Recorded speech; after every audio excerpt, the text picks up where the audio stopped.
변함없이 인사해 보겠습니다. 안녕하세요. 사랑합니다. 굉장히 어색한 것 같죠, 오늘은. 왜일까? 첫 번째로는 우리가 지난주에 같이 여기서 예배를 드리지 못했어요. 왜 그랬죠?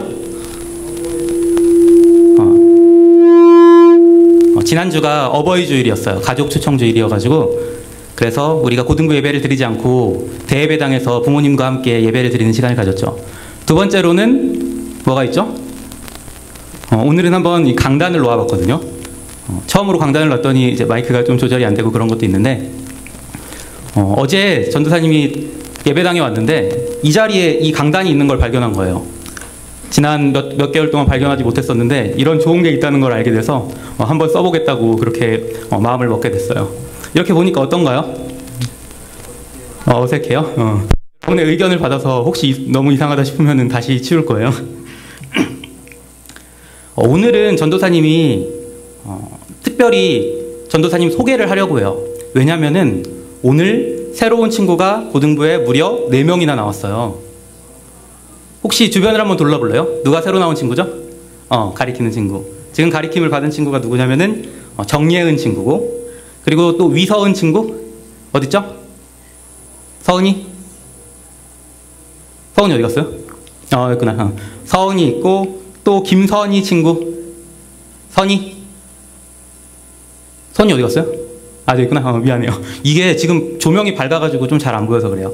선희가 있고, 그리고 마지막으로 봄이가 또 처음 왔어요. 저기 앉아있는 친구가, 지금 전도사님이 이렇게 만지고 계신 친구가 봄인데, 이렇게 4명의 친구나 새로 와서 전도사님이 아무래도 전도사님 소개를 해야 될 것 같아요. 모르는 친구들을 위해서. 전도사님은 여기 고등부에서 고등부를 담당하고 있는 이형주라고 해요. 만나서 반가워요. 또 한 가지 새로운 게 있는데, 오늘은 새로운 거 투성이죠. 그 새로운 건 뭐냐면은, 맞아요. 원래 우리가 원래대로라면 오늘 전도사님이 어떤 말씀을 전해야 되죠? 사무엘하 말씀을 전해야 되죠. 사무엘상 말씀이 지난주까지 끝났으니까. 근데 전도사님이 이런 생각이 들었어요. 우리가 여호수아에서 시작해서 사무엘상까지 성경 읽기를 했고, 그리고 매주 우리가 읽은 본문을 토대로 해서 그 말씀을 본문으로 해가지고 전도사님이 그 말씀을 전했어요. 그런데 이렇게 가다 보면은 우리가 성경을 다 끝까지 갈 수 있을까? 고3 학생들 졸업하게 되죠. 그래가지고 앞으로 한 달 정도는, 한 5주 정도가 될 것 같은데, 5주 정도는 우리가 지금까지 읽고 있는 성경 본문에서 벗어나서 성경의 구석구석에 있는 하나님의 중요한 말씀들을 우리가 살펴보고자 해요. 그래서 오늘은 사무엘하 1장에서 5장 말씀을 살펴보는 대신에 신약 성경의 말씀을 살펴보려고 해요. 구약을 벗어나서 신약 성경. 신약 성경을 본문으로는 전도사님이 단 한 번 설교했어요, 지금까지. 혹시 언제였는지 기억하는 사람? 맞아요. 친구 초청 주일에 전도사님이 신약 성경 중에서 무슨 책을 가지고 설교했죠? 마가복음. 마가복음서를 가지고 전도사님이 설교했어요. 오늘도 신약 성경의 복음서를 가지고 전도사님이 설교하려고 하는데, 복음서 중에서 4번째 복음서인 요한복음을 가지고 설교하려고 해요. 친구 초청 주일에도 전도사님이 간단하게 말을 했는데, 무슨 말을 했냐면은 예수님, 신약 성경에 나타나는 예수님과 우리가 지금까지 공부해온 구약 성경과의 관련성에 대해서 얘기를 했었죠. 어떤 관련성이 있다고 했죠? 우리가 지금까지 구약 성경을 공부하면서 지금까지 공부해온 구약 성경의 주제로 무엇을 말했냐면은, 무엇을 말했죠? 우리 주보에도 있죠. 주보 표어에도 있는데, 어떤 하나님에 대해서 우리가 함께 나눴었죠? 맞아요. 정확해요. 함께 하시는 하나님에 대해서 우리가 항상 나눴어요. 그리고 그것이 전도사님이 지난 몇 개월 동안 여러분 앞에서 이 자리에서 강조해온 주제예요. 그런데 복음서에서 나타나는 신약 성경 복음서, 마태복음, 마가복음, 누가복음, 요한복음, 그리고 그 뒤에 다른 신약 성경에서 나타나는 주요 인물인 예수님, 그 예수님의 뜻이 뭔지 아나요? 예수님의 뜻 말고 예수님은 임마누엘이라는 이름으로도 불리시거든요. 임마누엘의 뜻이 뭔지 아나요? 맞아요. 함께 하시는 하나님이라는 뜻이에요. 그러니까 지금까지 우리가 설교를 통해서, 지난 몇 개월간 전도사님의 설교를 통해서 들어온 함께 하시는 하나님이 가장 구체적이고 완벽한 형태로 나타난 분이 바로 예수님이세요. 그래서 우리 기독교에서 예수님은 그만큼이나 중요한 분이에요. 구약성경과 신약성경 전체의 주제인 함께 하시는 하나님을 가장 극적으로 보여주신 분, 그분이 바로 예수님이기 때문이에요. 예수님이 중요한 이유가 한 가지 더 있는데, 그것은 예수님이 여러분이 한 번쯤은 들어봤을, 아니 초등부 때부터 많이 들어봤을, 우리 죄를 위해서 십자가에 못 박히시고 그리고 부활하신 분이기 때문이에요. 그래서 오늘은 그 예수님의 부활에 관한, 죽었다가 다시 살아나신 그 이야기, 정확히 말하면은 그 이후의 이야기를 함께 살펴보려고 해요. 오늘 우리가 읽을 말씀은 요한복음.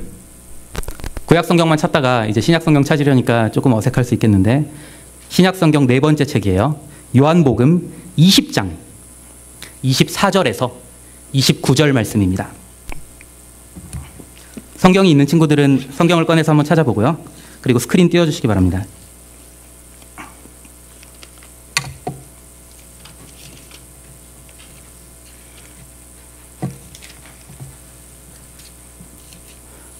오늘은 스크린이 일찍 떴네요. 전도사님이 먼저 한 절 읽고 여러분이 읽을게요. 지금 읽을 이야기가 어떤 이야기라고 했죠? 예수님이, 신약성경에 나타나시는 예수님이 십자가에 못 박혀 죽으셨다가 다시 부활하신 후에 제자들에게 나타나신 이야기예요. 전도사님이 먼저 읽을게요.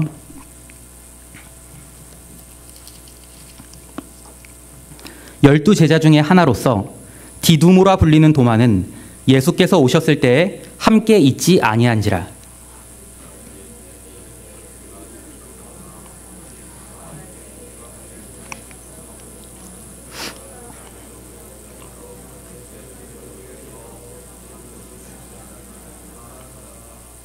여드레를 지나서 제자들이 다시 집 안에 있을 때에 도마도 함께 있고, 문들이 닫혔는데 예수께서 오사 가운데 서서 이르시되 너희에게 평강이 있을지어다 하시고,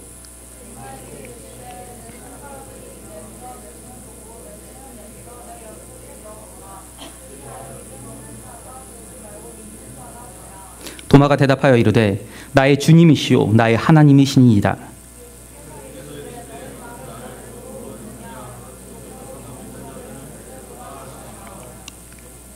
아멘.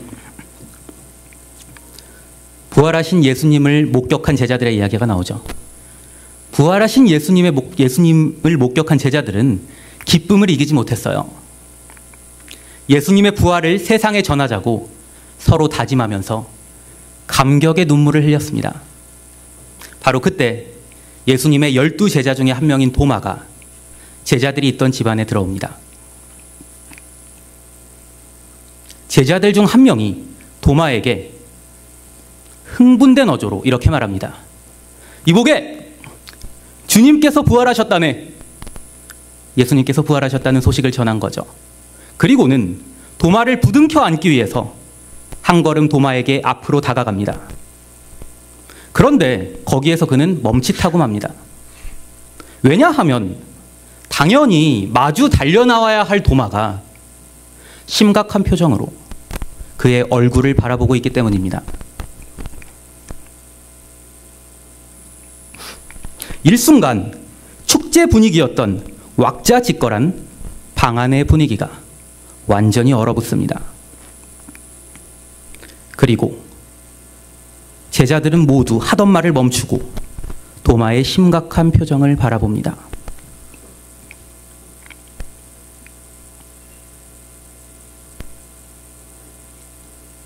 이렇게 5초 정도 흘렀을까요? 정적을 깨고 도마가 천천히 이렇게 말합니다. 예수님께서 부활하셨다니 도대체 그게 무슨 말인가? 조금 전에 격앙된 방 안의 공기는 완전히 가라앉은 상태에서 다른 제자가 이렇게 대답합니다. 우리가 여기에 있었는데 주님께서 오셨지 뭔가.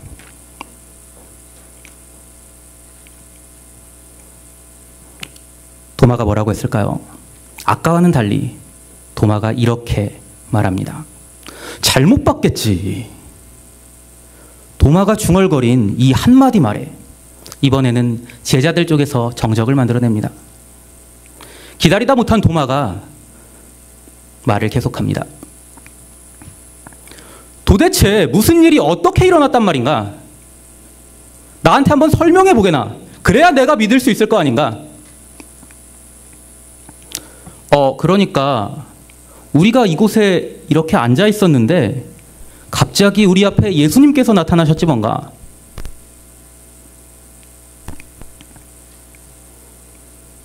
도마가 뭐라고 대답했을까요? 도마는 고개를 갸우뚱거리면서 이렇게 대답했어요. 그거 이상하군. 분명 우리는 저녁마다 문을 잠궈놓지 않나? 문이 열려 있었단 말인가? 도마의 말을 들은 제자들은 서로를 바라보며 이렇게 말합니다. 그러게, 분명 문은 잠겨 있었겠군. 그러면 예수님께서는 어떻게 이 안에 들어오셨던 거지? 이 답답한 사람들아, 예수님께서 어떻게 이 안에 들어오셨단 말인가? 문이 잠겨 있었는데. 물론 주님이라면 그러실 수는 있었겠지. 그러나 그렇게 하셨겠나? 우리가 문을 잠그고 있을 때면은 예수님께서는 항상 문을 두드리시곤 하지 않았나? 꿈이라도 꾼 거 아닌가? 제자들은 눈을 껌뻑거리면서 서로를 바라봅니다. 분명 주님을 보았는데 예수님께서 이 자리에 오셨다는 것이 자기들이 생각해도 말이 되지 않습니다. 도마의 말 맞다나 자신들이 꿈을 꾸고 있는 건 아닌지 하는 생각마저 듭니다. 그러나 분명 그들은 지금 이 자리에 주님께서 계셨던 것을 보았습니다. 그들이 할 수 있는 일은 단 한 가지였습니다. 다람쥐 쳇바퀴 돌듯이 같은 말을 반복하는 것입니다.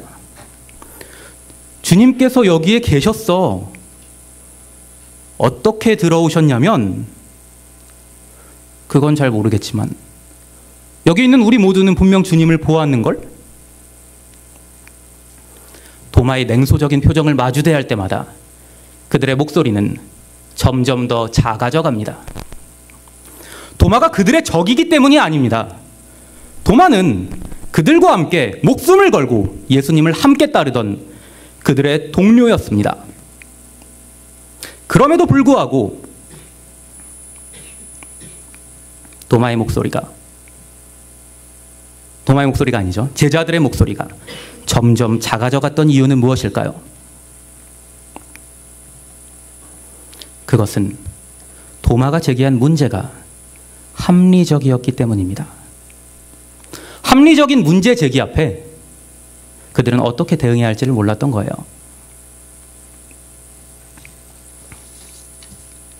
그런 그들에게 도마가 큰 소리로 이렇게 말합니다. 내가 그의 손에 못자국을 보며 내 손가락을 그 못자국에 넣으며 내 손을 그의 허리에 넣어보지 않고는 믿지 아니하겠노라. 도마가 살았던 예수님 당시보다 오늘날의 우리는 훨씬 더 합리적인 세계에 살고 있습니다. 우리는 흔히 17세기를 과학혁명의 시대라고 부릅니다. 세기의 위대한 물리학자, 17세기의 위대한 물리학자, 누가 있었을까요? 여러분이 과학 시간에 한 번은 들어봤을 뉴턴의 법칙 들어봤죠? 그 뉴턴은 우리가 살고 있는 세계가 아름답지만 단순한 물리 법칙에 따라서 동작한다는 것을 발견해냈습니다. 이전에는 보이지 않았던 자연의 합리적인 구조가 눈에 들어왔습니다. 이전에는 자연은 이해할 수 없는 대상이었습니다. 그러나 이제는 이해하지 못했던 자연이 합리적으로 설명되기 시작했습니다. 그러면서 이전에는 이해하지 못해도 사실로 받아들였던 것들이 이제는 이해해야 하는 대상으로 보이게 되었습니다. 과학자 얘기를 하나 더 하겠습니다. 19세기에 영국의 박물학자 중에 또 여러분이 학교에서 들어봤을 찰스 다윈이라는 사람이 있습니다. 다윈 못 들어본 사람 없죠? 그 찰스 다윈이 자연 선택이라는 과학 이론을 소개했습니다. 생명체가 자연에 적응하기 위해서 자연에 적응하기 쉬운 형태로 진화해 간다는 것이 자연 선택 이론의 핵심입니다. 이것이 모태가 되어서 우리가 잘 알고 있는 진화 생물학이라는 분야가 발전했습니다. 그리고 오늘날에는 진화를 말하는 사람들 중에 이렇게 말하는 사람들이 등장했습니다. 생명체는 단순한 구조에서 복잡한 구조로 진화해 왔습니다. 따라서 과거로 거슬러 올라가면 아주 단순한 물질들만 있던 상태가 존재합니다. 거기로부터 시작해서 복잡한 생명체가 출현하는 과정은 자연스럽게 일어납니다. 생명체나 세상을 창조할 신이 필요한 자리는 없습니다. 그러므로 이 세상에 신은 존재하지 않습니다. 우리는 이렇게 말하는 사람들을 가리켜서 과학적 무신론자라고 부릅니다. 우리나라에서 한참 베스트셀러로 흥행했던 책이 있어요. 만들어진 신. 다들 들어봤죠? 만들어진 신을 쓴 리처드 도킨스가 바로 대표적인 이 과학적 무신론자에 해당합니다. 우리 기독교인들은 도킨스의 책이 출판되었을 때 어떻게 반응했나요? 하나님이 존재하지 않는다고? 그게 무슨 말도 안 되는 소린가? 그래서 그렇게 주장하는 사람들을 향해서 하나님의 존재를 설명하려 했습니다. 하나님은 분명 존재해. 지금도 내 안에 계시는걸? 어떻게 그것을 아냐고? 그건 설명하기 어렵지만 우리 기독교인들은 모두 하나님이 계시다는 걸 알고 있는걸? 무신론자들의 냉소적인 표정을 마주 대할 때마다 우리의 목소리는 점점 더 작아져 갑니다. 그들이 이해력이 부족한 사람들이기 때문이 아닙니다. 오히려 그들은 과학적이고 합리적인 사람들입니다. 그런 그들이 우리에게 이렇게 되묻고 있습니다. 하나님이 존재하지 않는다는 사실을 말하는 것이 말도 안 된다고? 내가 듣기에는 오히려 하나님이 존재한다고 말하는 것이 더 말도 안 되는 소리야. 만약 하나님이 계시다면 내 앞에 증명해봐. 내가 그를 볼 수 있고 그리고 만질 수 있게 된다면 그를 믿어 보일 테니까. 그들은 이 세상에 하나님이 존재하지 않는다는 것을, 그런 자신의 주장을 확신하는 근거를 가지고 있습니다. 신적인 존재가 없어도 우리가 말하는 하나님의 창조를 설명할 수 있다는 것이 그들이 가지고 있는 믿음입니다. 다윈으로 시작해서 도킨스에서 집대성된 진화생물학의 과학적 연구 결과들은 신적 존재가 필요하지 않다고 말하는 것처럼 보입니다. 여러분은 어떻게 생각하십니까? 하나님을 말하는 우리의 주장이 합리적인 것처럼 들리십니까? 아니면 하나님이 존재하지 않는다고 말하는 그들의 주장이 합리적인 것처럼 들리십니까? 그들은 과학적인 사고를 통해서 신의 존재를 받아들일 수 없다고 말하는데 그것이 억지 주장인 것처럼 들리십니까? 오히려 하나님은 어쨌든 존재하니까 믿으라고 말하는 우리의 말이 더 억지처럼 들리시지는 않습니까? 다시 도마의 이야기로 돌아가 보겠습니다. 냉소적인 표정으로 제자들의 말을 듣고도 믿지 않았던 도마에게 부활하신 예수님께서 나타나십니다. 그때도 도마가 있던 집의 문은 굳게 잠겨 있었습니다. 그런 그 집안에 도마에게 예수님께서는 나타나십니다. 이전에 제자들에게 나타나셨을 때와 마찬가지로 이해할 수 없는 방식이었습니다. 그리고 도마에게 이렇게 말씀하십니다. 내 손가락을 이리 내밀어 내 손을 보고 내 손을 내밀어 내 옆구리에 넣어봐라. 그리하여 믿음 없는 자가 되지 말고 믿는 자가 되라. 주님께서 도마에게 성난어조로 말씀하신 것 같지는 않습니다. 그러나 중요한 것은 분명 주님은 도마를 질책하고 계시다는 사실입니다. 도대체 왜 도마가 질책을 받아야 하나요? 도마가 제자들에게 말한 말이 무엇이 잘못되었단 말입니까? 도마는 지극히 합리적인 말을 했습니다. 오히려 말도 안 되는 현상을 보고 덜컥 주님을 만났다고 경솔하게 말해버린 제자들이 꾸중을 들어야 하는 거 아닌가요? 그런데요, 여태껏 합리적으로 행동했던 그 도마가 이번에는 아주 비합리적인 행동을 합니다. 예수님의 질책에 도마는 뭐라고 대답하죠?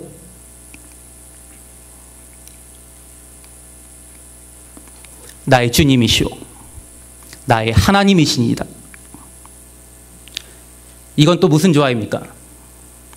예수님께서 부활하셨다는 사실을 믿지 않고 부정한 도마의 판단은 분명 틀렸습니다. 그러나 판단이 틀린 것과 잘못한 것은 완전히 다른 것입니다. 판단이 틀릴 수 있죠. 그렇다고 해서 믿음이 없다고 질책을 들어야 합니까? 최소한 내가 합리적으로 생각했구나 라는 칭찬과 격려는 받아야 하는 거 아닌가요? 이런 투정을 부려야 할 도마가 난데없는 신앙 고백을 합니다. 요한복음은 도대체 이 기괴한 장면을 통해서 우리에게 무엇을 말하고자 하는 걸까요? 그것은 이어지는 예수님의 말씀에서 보다 분명해집니다. 아직 스크린 띄워져 있나요? 네, 띄워져 있네요. 29절 말씀 다 같이 한번 읽어볼까요? 시작. 29절이요. 너는 나를 본고로 믿느냐? 보지 못하고 믿는 자들은 복되도다. 예수께서 이르시대로 시작했군요. 미안해요. 저는 예수님의 이 말씀 속에 우리 기독교 신앙의 본질이 들어있다고 생각합니다. 그리고 도마는 예수님을 마주한 그 순간에 이 신앙의 본질을 마주했던 것 같습니다. 본문에는 예수님께서 도마에게 당신의 몸을 만져보라고 말씀하신 그 말씀은 기록되어 있지만 도마가 그렇게 했다는 기록은 찾을 수 없습니다. 그것은 아마도 신앙의 본질을 마주한 도마에게 있어서 그 작업이 중요한 일이 아니었기 때문일 것입니다. 도마의 의심은 분명 자연스러운 것이었습니다. 합리적인 사고를 통해서 이해할 수 없는 사건을 사실로 받아들이지 않겠다고, 그것은 올바른 태도가 아니라고 도마는 생각했습니다. 그러나 부활하신 주님을 만난 도마는 완전히 새로운 진리를 깨닫게 됩니다. 그것은 자신이 이해할 수 있는 세계 밖에 주님께서 계셨다는 사실입니다. 지금까지는 도마에게 예수님은 어떤 분이었냐면요, 자신이 따르던 선생이었습니다. 그분은 자신이 이해할 수 있는 세계 안에 있었습니다. 그러나 예수님께서 자신이 이해할 수 있는 세계 밖에 계시다는 사실을 깨달은 도마에게 더 이상 예수님은 선생이 되실 수 없었습니다. 그분은 하나님이셨습니다. 우리가 예수님을 하나님으로 믿는다는 것이 바로 이것을 의미합니다. 우리가 이해할 수 있는 분을 따른다면 그분은 선생이 될 수는 있을지언정 하나님이 되실 수는 없습니다.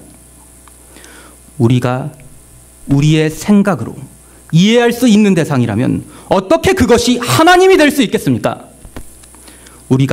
우리와 같은 차원에 존재한다면 그것은 더 이상 신이 될 수는 없는 것입니다. 도마는 지금까지 자신이 예수님을 하나님으로 믿지 않았다는 사실을 깨달았습니다. 그래서 그는 즉각적으로 이렇게 말합니다. 우리가 함께 읽었던 말씀이죠. 나의 주님이시오, 나의 하나님이시니이다. 이것이 저와 여러분이 가지고 있는 위대한 신앙의 비밀입니다. 우리의 이해 너머에 계신 분을 믿는 믿음, 이것이 진정한 믿음인 것입니다. 4세기를 풍미한 기독교 신학자 중에 어거스틴이라는 사람이 있습니다. 그는 이렇게 말했습니다. 한번 잘 들어보세요. 나는 이해하기 위해서 믿는다. 여러분에게 이 말은 어떻게 들리십니까? 자연스럽게 들리나요? 그런데 곱씹어서 생각해 보면은 이 말은 전혀 자연스러운 말이 아닙니다. 이 문장을 반대로 돌려놓아야 자연스러운 말이 됩니다. 여러분은 이해하기 위해서 믿습니까? 아니요, 그렇지 않습니다. 우리는 먼저 이해해야 믿을 수 있습니다. 믿기 위해 먼저 이해해야 하는 것입니다. 우리는 그렇게 생각합니다. 도킨스가 주창한 과학적 무신론도 같은 맥락에서 생각할 수 있습니다. 신적 존재를 과학적으로 규명할 수 없기 때문에 신의 존재를 믿을 수 없다는 것이 도킨스가 말하는 과학적 무신론의 핵심입니다. 그러나 우리 기독교 신앙의 본질은 이해해서 믿는 데 있지 않습니다. 이해해서 믿을 수 있다면 그것은 더 이상 기독교에서 말하는 믿음이 아닙니다. 그것이 지식의 축적은 될 수 있어도 예수님을 하나님으로 믿는 믿음이 될 수는 없습니다. 이해를 통해서 누구나 받아들이게 되는 대상이 어떻게 하나님이 될 수 있겠습니까? 현대의 기독교 철학자 중에 알빈 플란팅가라는 사람이 있습니다. 그분이 몇 년 전에 한국을 방문하셔서 세미나 발표를 하신 적이 있어요. 전도사님도 서강대에서 그 세미나가 열렸었는데 전도사님도 그 자리에 참석했습니다. 그분이 이렇게 말합니다. 만약에 내가 하나님을 이해할 수 있었다면 나는 하나님을 믿지 않았을 것이다. 우리가 어떤 대상을 이해할 수 있다는 것은 우리가 그 대상을 믿을 수는 없다는 것을 의미합니다. 이해하면 자연스럽게 그것을 받아들이게 되는 거죠. 우리가 뉴턴의 법칙을 통해서 태양계의 운동을 이해하게 되면서 태양을 믿을 수는 없게 된 것과 마찬가지입니다. 그러나 우리가 우리의 합리적인 사고를 초월해서 세계 밖을 바라볼 때 우리 앞에 새로운 세계의 지평이 펼쳐집니다. 그것을 어거스틴은 믿음을 통해 얻어지는 이해라고 표현한 것입니다. 도킨스의 주장은 타당합니다. 네, 우리는 과학적 탐구를 통해서 신적 존재를 규명할 수 없습니다. 그러나 만약 우리가 과학적 탐구를 통해서 신적 존재를 규명해낼 수 있다면 역설적이게도 그것은 더 이상 우리 기독교가 말하는 하나님이 될 수 없습니다. 왜냐하면 하나님은 우리를 초월해서 계시는 분이기 때문입니다. 하나님을 믿지 않는 사람들은 우리를 이렇게 비판합니다. 기독교인들은 제대로 된 사고 능력을 가지지 못했어. 증명되지도 않는 신을 믿는다니 우주여행을 하는 현 시대에 정말 웃기는 일이야. 사람들은 과학적인 사고와 합리적인 이성이 이런 비판을 지지한다고 생각합니다. 그러나 우리의 신앙은 과학적인 사고와 합리적인 이성을 뛰어넘는 것입니다.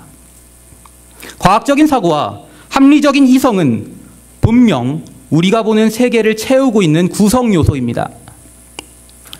우리가 살고 있는 세계에서는 그렇습니다. 그러나 우리의 신앙의 위대함은 그 세계를 초월하는 데 있습니다. 우리에게 익숙한 세계를 뛰어넘어 더 큰 세계를 경험하는 것, 그것이 바로 저와 여러분이 가지고 있는 하나님을 믿는 믿음입니다. 사랑하는 여러분, 저는 진심으로 여러분이 어거스틴이 말한 깊은 이해를 경험하게 되시기를 원합니다. 그리고 도마가 부활하신 주님을 마주했을 때 마주하게 된 기독교 신앙의 본질을 여러분이 마주하게 되시기를 소원합니다. 그때 여러분의 입술에서 도마의 고백이 흘러나올 것입니다. 나의 주님이시오. 나의 하나님이시니다. 이것이 저와 여러분의 동일한 고백 되시기를 주님의 이름으로 축복합니다.